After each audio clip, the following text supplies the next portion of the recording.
All right, of course, we'll take you back live to Tulas in Soweto a little bit later on in the morning. In studio with me, we continue to hear the voices of young people. Technically, I actually have a day off today. I'm just here to observe what is happening. A young youth anchor, Hlengiwe Zondo, joins me in studio now, and we actually have a guest, Hlengiwe Zondo. She is from the Global Shapers community. Zondo, you're going to do the hard work now, okay? We're going to perhaps start with the interview. Maybe you can start off with firing a question. Hlengiwe, thank you for coming. Please tell us a bit about what Global Shapers Community is all about. Okay, awesome. Firstly, I'd just like to say hello to the both of you, Kathy, as well as Mr. T, who's doing a phenomenal job today.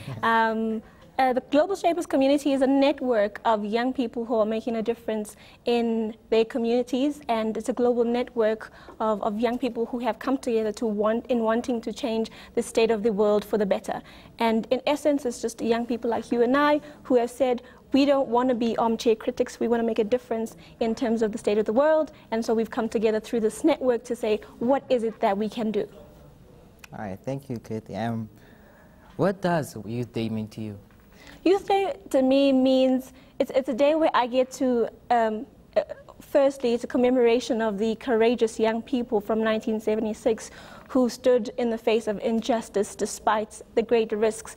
And that risk entailed even standing in the face of death itself and saying we are courageous enough to stand for what we believe in. And so for me, it's a day where I firstly get to appreciate the sacrifices that have been made by those that came before me, and also a day where I get to reflect on my area of influence and understanding how is it that I am honoring their sacrifice today. So it's with understanding that the fruits that I enjoy today were nourished by bloodshed, and it's something that I definitely don't take lightly. And so it's a day where I get to reflect on seeing how is it that I'm honoring their sacrifice.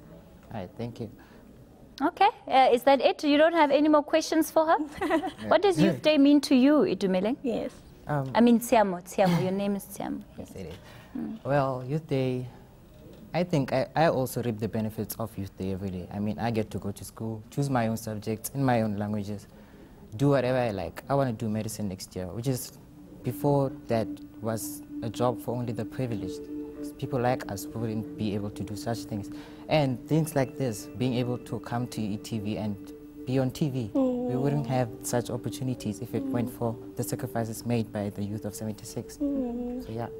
What do you think are some of the biggest challenges facing young people in the country? I think unemployment is a prominent issue right now. There's a high level of unemployment, even people who are educated and went to varsity, some of them can't even get a job after going all through those years of education. So yeah, that's one of the prominent issues that faces the youth today.